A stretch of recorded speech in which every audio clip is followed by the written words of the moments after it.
Bom dia, estamos aqui para falar do amor ou do ódio, conforme nós possamos queremos falarmos hoje. Nós vamos falar mais do ódio do que do amor. Por quê? Porque o amor é muito bem falado sobre todos os evangélicos, todos expressam o amor, todos falam do amor como se vivesse intensamente o amor. Mas ninguém quer falar do ódio como se não tivesse esse sentimento dentro de si, como se isso nunca aparecesse em sua vida, né? Esse sentimento aparece muito entre os casais evangélicos, quando o esposo e a esposa se desentendem um pouco, soltam palavras que expressam o ódio de tão imenso, tão horrível, que geralmente eles mesmos desconhecem esse sentimento. Eles ouvem muito, ou falam muito, ou pensam muito que estão amando, segundo a Bíblia diz, né? Amam conforme está escrito em 1 Coríntios capítulo 13, né? O povo todo fala do amor como se tivesse aquilo, e nós vemos que a maioria dos evangélicos, dos casais evangélicos, dos irmãos evangélicos, dos filhos evangélicos, geralmente sentem ciúme um dos outros.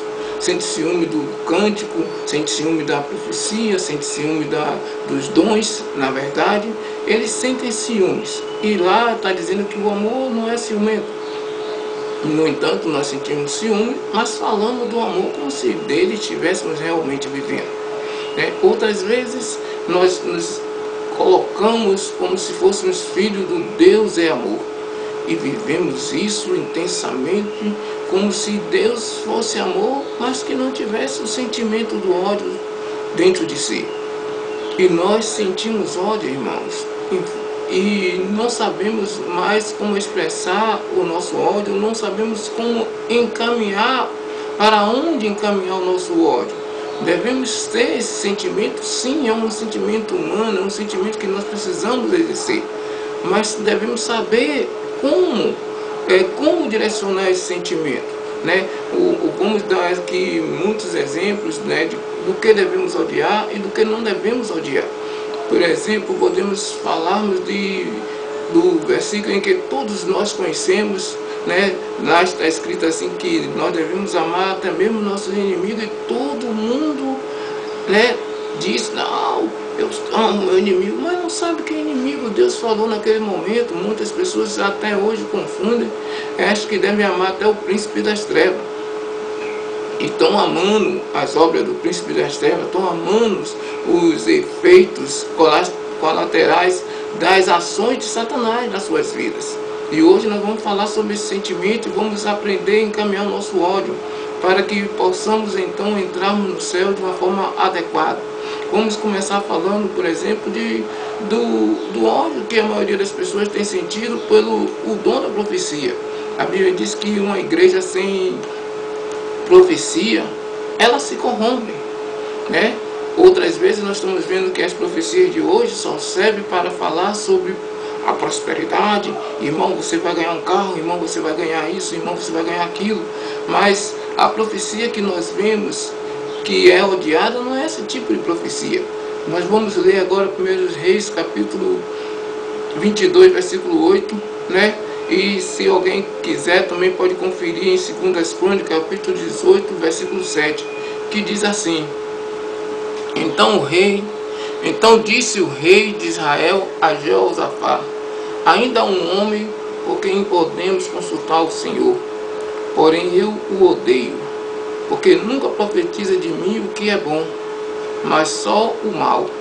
Este é Micaias, filho de Inlar.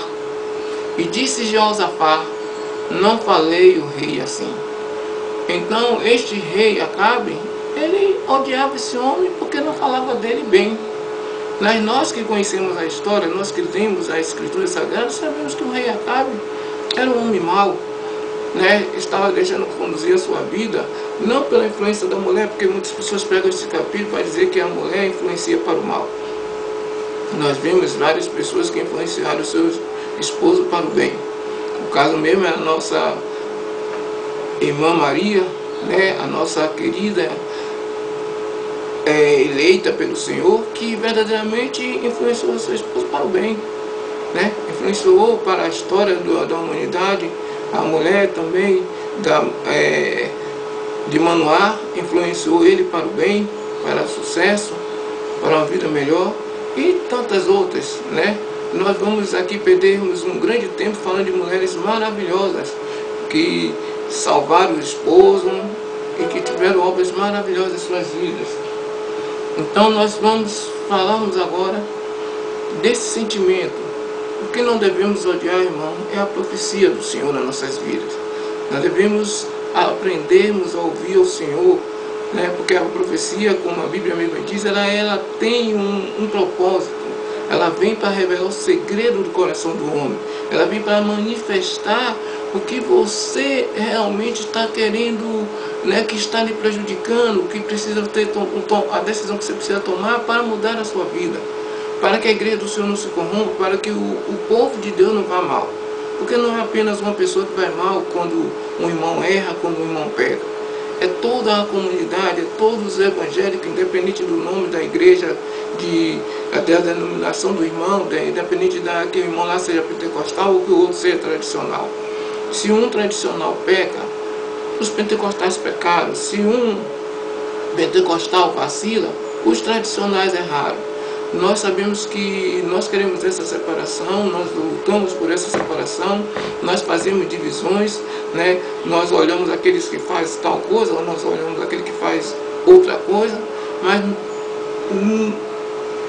no bolo do Senhor, no fermento do Senhor, que Ele fez a grande massa, nós representamos a igreja do Senhor. E essa igreja não tem placa, essa igreja não tem nome algum que possa dizer eu sou o dono. Nós, por exemplo, nos chamamos de Igreja Coluna e Sustentáculo na Verdade, mas não quer dizer que nós possamos de fato sermos independentes das demais comunidades evangélicas.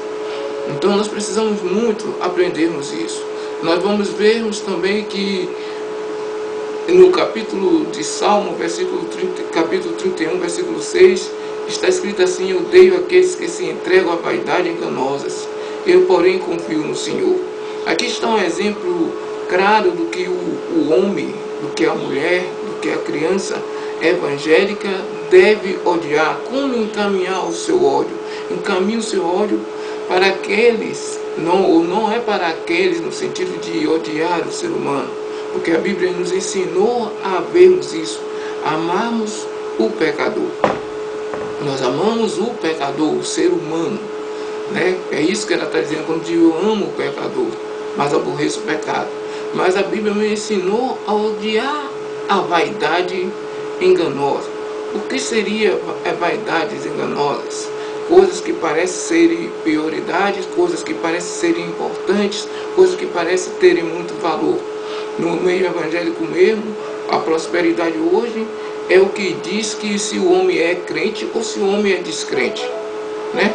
Então, isso é que diz se o homem é crente ou é descrente. Mas isso é uma vaidade enganosa.